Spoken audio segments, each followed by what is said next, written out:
Bienvenue dans ce journal, mesdames et messieurs. Bonsoir et tout de suite, prenons le sommaire. Les hommes d'église, institutions d'appui à la démocratie ont ouvert le bal de consultations entamées ce jour par le chef de l'État congolais Félix-Antoine Tshisekedi. Les uns ont été reçus en groupe de 5, pendant que d'autres ont été reçus en solo. Sit-in des parents d'élèves au lycée Bosangani, particulièrement les mamans, ont assiégé cette école pour exiger aux enseignants de dispenser les cours. Pour eux, l'adage « éduquer une fille, c'est éduquer toute une nation » n'est pas un vain mot.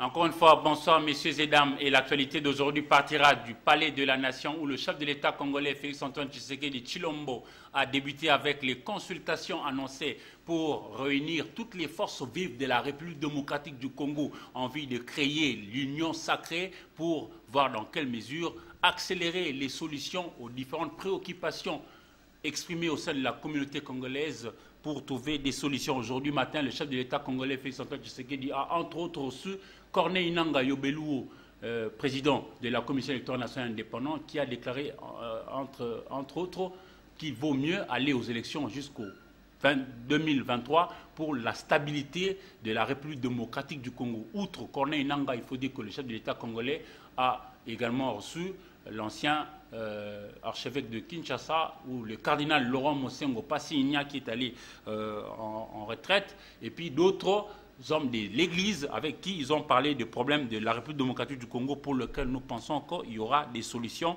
attendues avec empressement par l'ensemble de notre population qui exige la paix et le pain pour que l'on pense au progrès.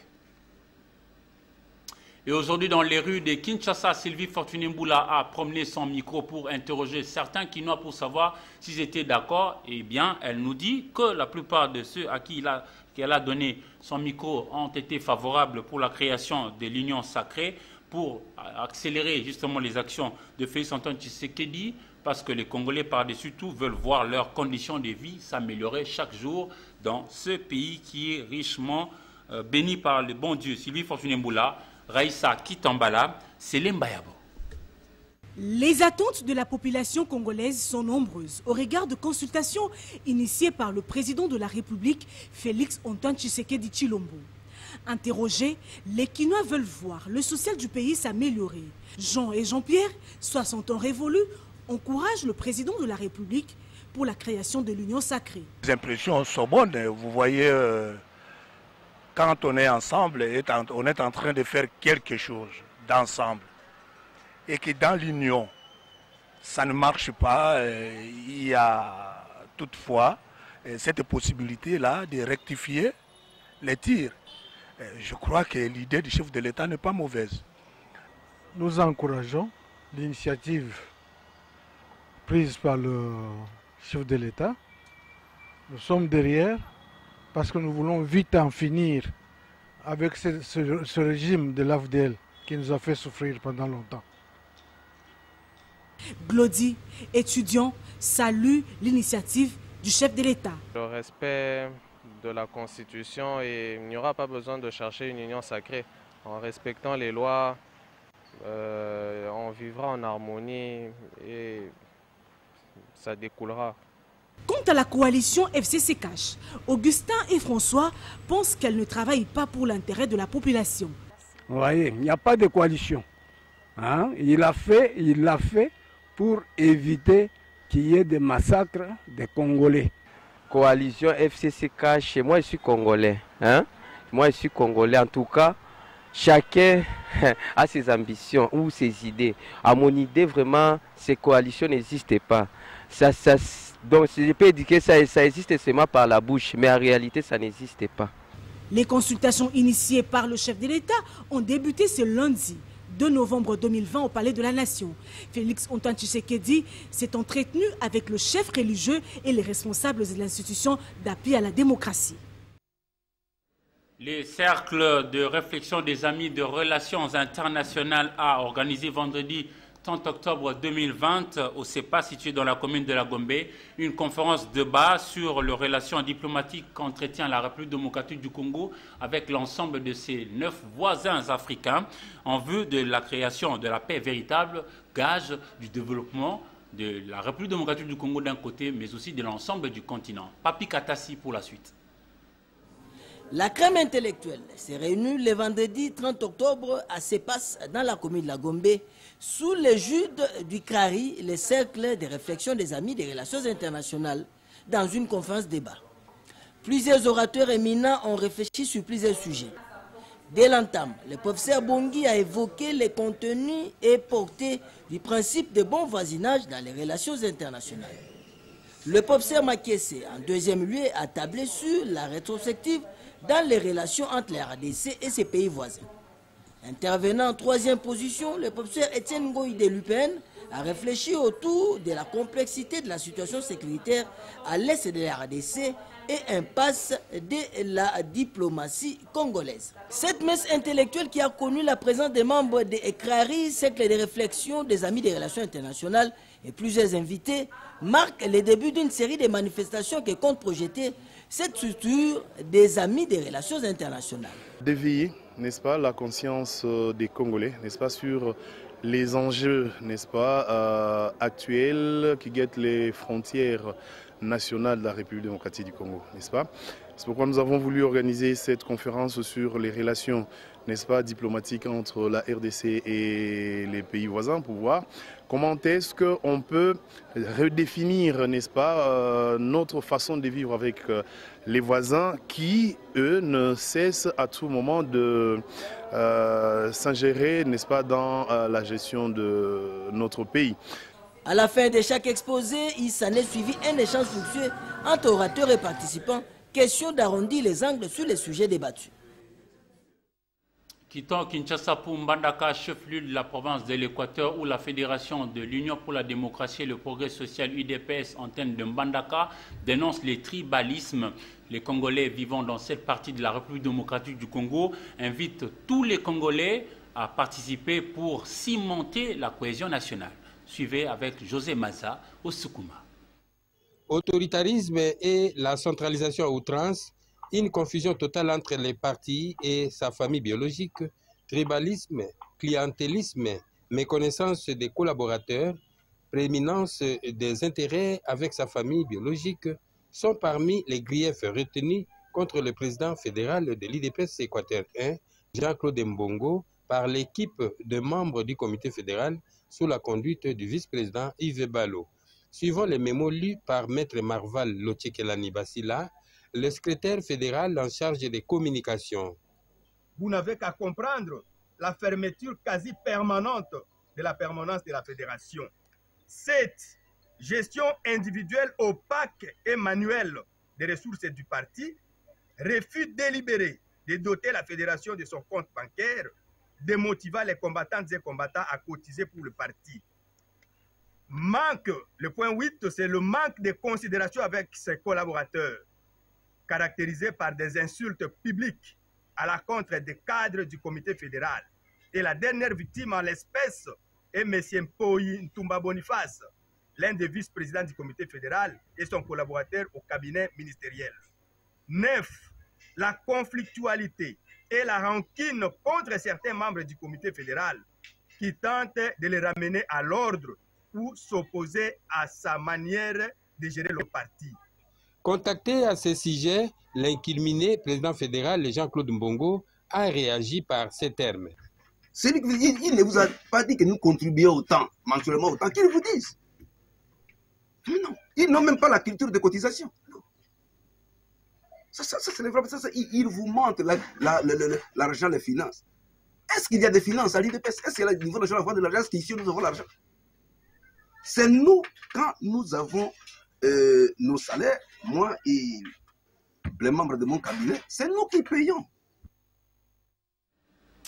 Et découvrons cette déclaration lue par les députés et sénateurs membres de l'Alliance de forces démocratiques de la République démocratique du Congo, AFDCA, qui dénonce la convocation du congrès du parti par Modeste Bahati Lukwebo en violation, disent-ils, flagrante des textes qui le régissent.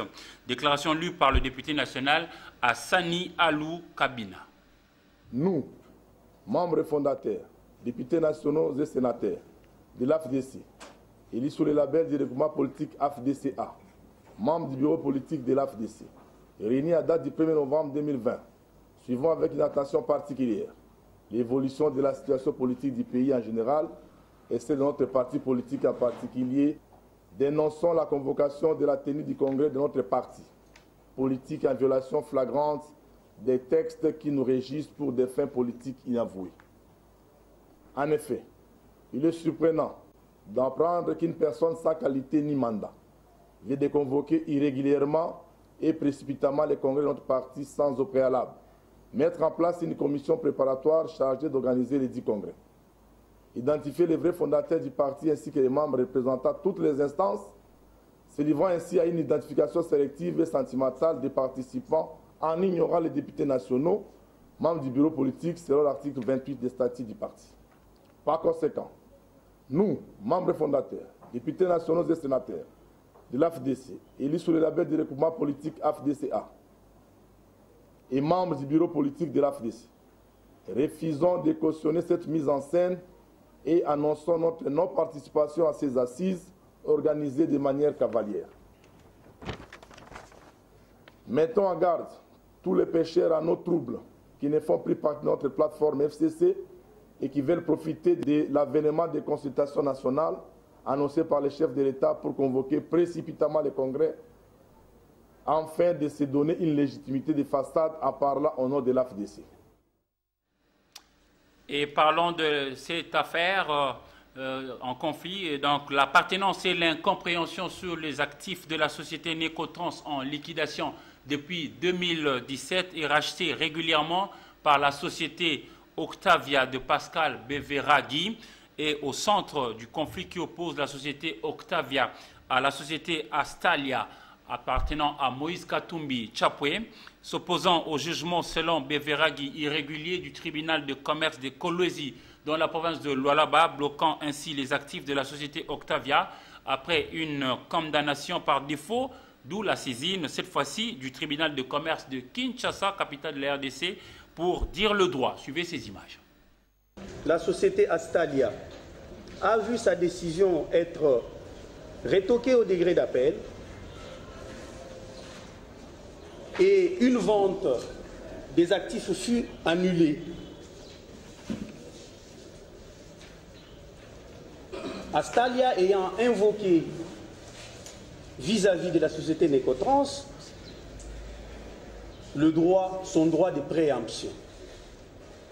C'est donc ce droit de préemption qui lui a été reconnu par l'arrêt de la Cour d'appel de Paris.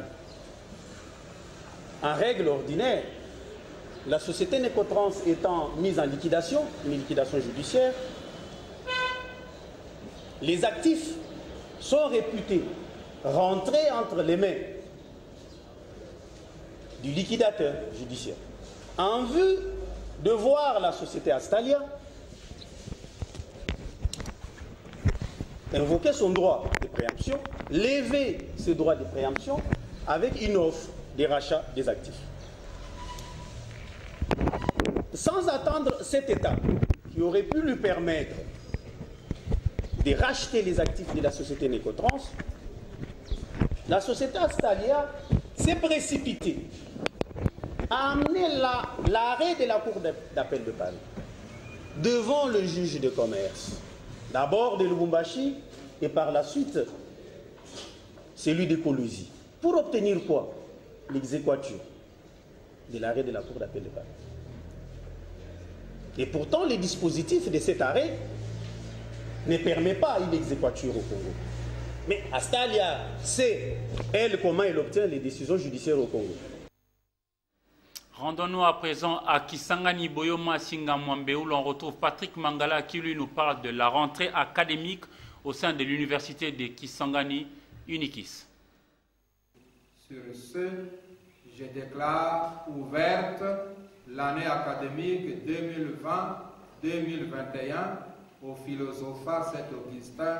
96 étudiants séminaristes se sont inscrits au grand séminaire Philosophat Saint-Augustin pour l'année académique 2020-2021. La séance académique a été chapeautée par Monseigneur Marcel Outembitapa, archevêque métropolitain de Kisangani et président de l'Assemblée épiscopale de Kisangani. Prenant la parole, le recteur du grand séminaire, M. l'abbé Gabriel Mbongo, a fait le discours politique de son institution devant les invités et les étudiants. Pour cette année académique 2020-2021, le grand séminaire interdiocésain Saint-Augustin va fonctionner avec 96 étudiants séminaristes, dont 53 à première année, 22 en deuxième et 21 en troisième graduat. Pour assurer une bonne formation aux futurs prêtres, le Philosophat Saint-Augustin a recruté 21 enseignants formateurs, dont 7 abbés résidents et 14 enseignants visiteurs parmi eux, une femme. Bien avant cela, une messe d'action de grâce a été présidée par l'ordinaire délié Monseigneur Marcel Outembitapa dans la chapelle de la dite institution.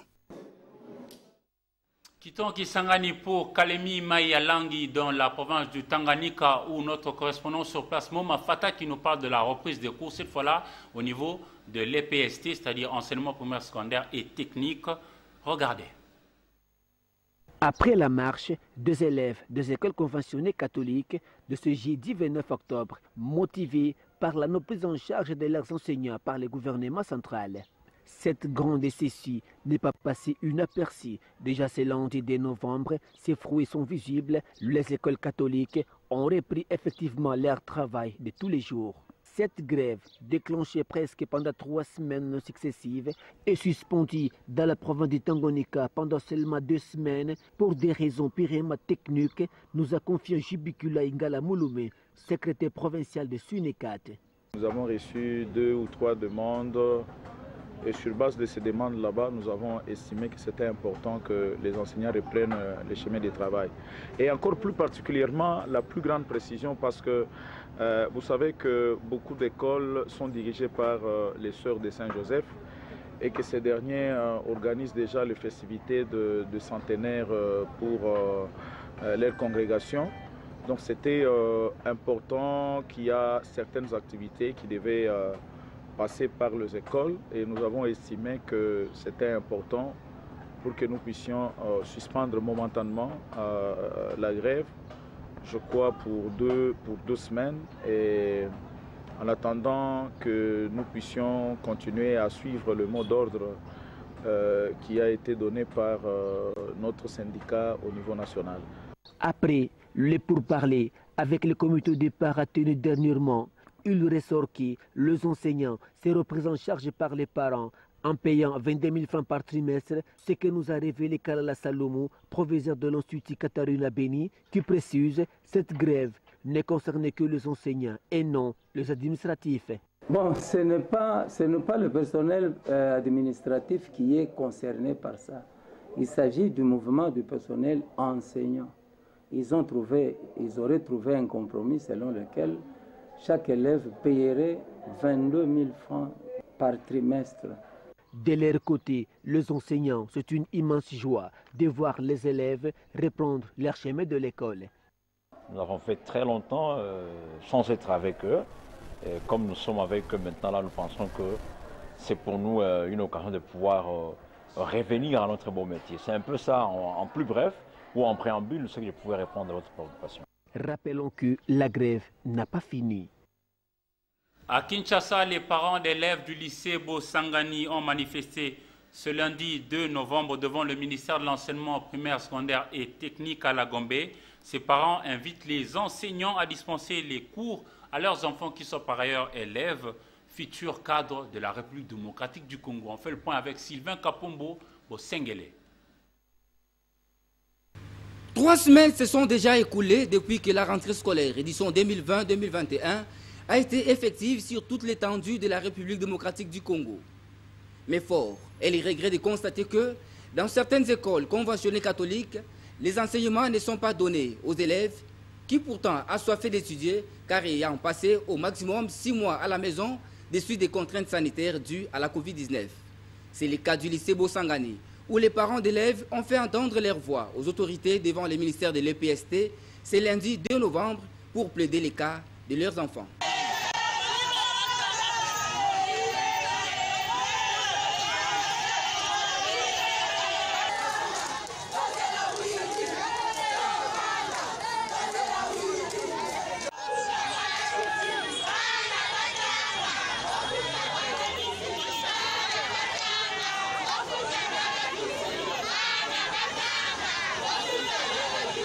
Ces parents d'élèves promettent de poursuivre leur mouvement de manifestation jusqu'à trouver gain de cause. Et la journée de 2 novembre est consacrée à la célébration de la fin de l'impunité des crimes contre le journaliste à travers le monde. Adoptée par l'Organisation des Nations Unies, cette journée est célébrée ou même a été enclenchée juste après l'assassinat de journalistes français Ghislain Dupont et Claude Verlon au Mali en 2013. Sylvie Fortuny-Mboula et Damien Mahou. Lors de sa 18e session en 2013, l'Assemblée générale des Nations unies a adopté la résolution 68/163 qui proclame le 2 novembre la journée internationale de la fin de l'impunité pour les crimes commis contre les journalistes. Au cours des 14 dernières années, 2006-2019, plus de 1200 journalistes ont été tués pour avoir voulu couvrir les événements et informer le public dans le monde. Dans 9 cas sur 10, le meurtrier reste impuni. L'impunité mène à un plus grand nombre d'assassinats et reste un symptôme d'aggravation des conflits. C'est une journée qui a été initiée par l'ONU, l'UNESCO, effectivement en mémoire de 2 journalistes français qui ont été assassinés au Mali, Claude Verlon et Ghislain Dupont en 2013. Et l'ONU a adopté une résolution en mémoire effectivement de tous les journalistes aussi qui ont été assassinés dans le monde dans l'exercice de leur métier. Mais nous notons que l'UNESCO a donné des chiffres, c'est-à-dire de 2006 à 2019, 1200 journalistes ont été assassinés dans le monde en plein exercice de leur travail. Et nous disons non à cela. L'UNESCO dit qu'on ne peut pas encourager cela. Et ce qui est encore grave dans tout ça, les auteurs de ces crimes ne sont pas punis. 9 sur 10, ils ne sont pas punis, ils sont là calmement. Et ce qui n'est pas normal. Les auteurs de ces crimes doivent être punis. À part le fait qu'on parle aujourd'hui des crimes qui sont impunis, mais il y a aussi d'autres façons de faire les choses. Il y a par exemple des arrestations arbitraires, il y a des détentions illégales, il y a des harcèlements. Le journaliste vit ces problèmes tous les jours ici, par exemple en République démocratique du Congo. La mission d'un journaliste, comme vous le savez, est celle d'informer. Le journaliste est un citoyen du monde, il est là pour informer et il doit travailler dans un environnement qui est sain. Et les jeunes Congolais vivant dans l'espace Grand Kasaï se disent prêts à servir le pays, République démocratique du Congo, sous les drapeaux. Le colonel Milonga Chamankanda, directeur de recrutement de la 21e région militaire, a procédé à l'évaluation de 300 de ces jeunes pour la formation militaire au centre de Kitona, basé dans la province du Congo central. Sylvain Kapombo Bosengele. La République démocratique du Congo a besoin de renforcer son armée avec les éléments compétents pouvant anéantir les groupes armés qui opèrent dans sa partie est. Dans l'espace Kasaï, les volontaires se sont déjà manifestés. Sous le commandement du colonel du ciel Milonga Chiamakanda, 300 recrues de la promotion appelée post-confinement ont été évacués pour les centres de formation de Kitona via la capitale Kinshasa. C'est la promotion post-confinement que nous sommes en train d'évacuer aujourd'hui. Avant le confinement, il y a eu, j'avais dans la base logistique 852 recrues. Avant l'état d'urgence, j'avais dans la scène de la base logistique 852 recrues. Il y a eu un mot d'ordre pour rapatrier toutes les recrues dans leurs familles respectives. Ils étaient partis. Et il y a maintenant des nouvelles instructions qui m'ont été faites de pouvoir récupérer toutes les recrues qui avaient été, rapatriées conformément aux ordres émanant de ma hiérarchie. Je parle de post-confinement parce qu'avant le confinement, il y a eu quand même une promotion. Après confinement, c'est la première promotion post-confinement. Le directeur en charge du recrutement s'est dit flatté de voir les jeunes répondre massivement à l'appel de sa hiérarchie pour servir le pays sous les drapeaux. Le colonel Milonga, Chiamakanda du ciel, a invité les autres à leur emboîter les pas pour les mêmes objectifs. Notre devise, Notre devise. Voilà. Prenons l'actualité africaine avec notre partenaire The Voice of America, VOA.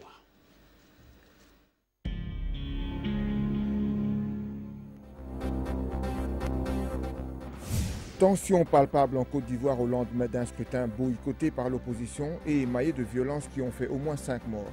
L'annonce attendue de la réélection du président Alassane Ouattara pour un 3e mandat controversé faisait craindre lundi une détérioration de la situation. En Tanzanie, la police a arrêté le leader du principal parti d'opposition, Chadema, ainsi que d'autres dirigeants politiques avant une manifestation ce lundi pour dénoncer les fraudes électorales. L'opposition tanzanienne rejette les résultats du scrutin qui donne un 2e mandat au président John Magufuli et 97% des sièges du Parlement à son parti. 3000 soldats français, nigériens et maliens, dont plus d'un tiers sont nigériens, ont mené ces dernières semaines une opération d'ampleur dans la zone des 3 frontières, traquant les groupes armés dans leur zone sanctuaire. Déclaration de la ministre française des Armées, Florence Parly. En Algérie, le oui l'a remporté au référendum sur la révision constitutionnelle proposée par le pouvoir avec plus de 66% des voix, mais le scrutin a été marqué par une abstention record. Selon certains, c'est un désaveu du président Abdelmadjid Tebboune. Et lisons la presse parue aujourd'hui sur Kinshasa avec Polydor Patrick Ngaziem.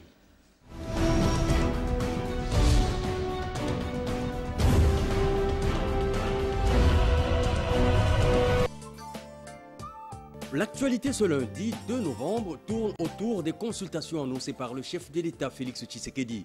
Des consultations que salue et soutient l'ancien Premier ministre Sami Badibanga qui a décidé de donner de la voix à propos. Il soutient pleinement l'initiative du président de la République, écrit La Prospérité, et invite l'opinion nationale et le peuple congolais à saisir la pertinence de la démarche car, poursuit le quotidien, reprenant ses propos, finalement, la politique est censée être une activité au service de la population. De l'avis de cette personnalité du cash ayant rang le plus élevé dans les institutions, hormis le chef de l'État, indique Africa News, soutenir les consultations, c'est faire preuve d'un sens élevé de responsabilité républicaine. Il a ainsi appelé toute personne éprise d'amour et de paix pour le pays, non seulement à encourager leur tenue, mais aussi à y participer si la demande lui est faite. Motif, rapporte l'écrit hebdomadaire, ces assises constituent un moyen de conserver les chances de changement qualitatif de la gouvernance en RD Congo. Surtout pendant cette période où le pays fait l'expérience de gestion post-alternance au sommet de l'État. Oui donc aux consultations initiées par Félix Tshisekedi et qui débutent ce lundi, dit Sami Badibanga, lit-on à la une du Forum des As. Le premier vice-président du Sénat invite les Congolais à un comportement républicain car, rassure-t-il, il est loin du président l'idée de construire des conditions d'une dictature. À en croire le coordonnateur national du regroupement Le Changement en Marche, allié privilégié de l'UDPS, qui salue le début des consultations dès ce lundi, rapporte Africa News, LCM voit dans leur organisation une voie tracée pour permettre au chef de l'État d'avoir autour de lui des gens acquis à son programme de gouvernance. Félix Tshisekedi entame la procédure de divorce ce lundi, fait savoir Forum des As dans ses colonnes. Le glas sonne-t-il déjà pour la coalition FCC Cash au pouvoir en RD Congo, s'interroge-t-il? Réponse du journal, sous réserve des conclusions des consultations, tout semble aller dans ce sens. Sauf si les différents conseillers conjugaux en disposent autrement pour préserver ce mariage dont les deux conjoints ne regardent plus dans la même direction et font chambre à part depuis plusieurs mois.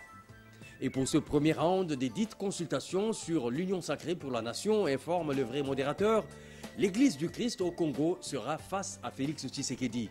L'ECC sera la première à ouvrir le banc de consultations qui vont se dérouler au Palais de la Nation. La revue de presse sur Antenne A, c'est encore demain à la même heure. Bonsoir.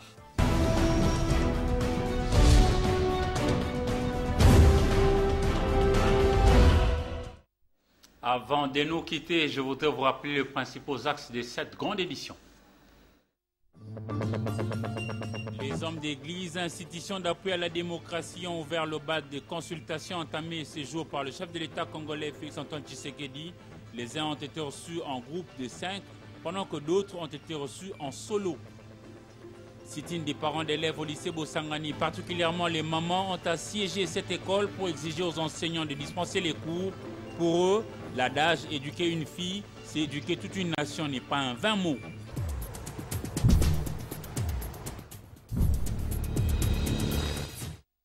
Mesdames et messieurs, c'est la fin de ce journal. Merci à vous de l'avoir suivi et surtout bonne semaine dans vos familles. Au revoir.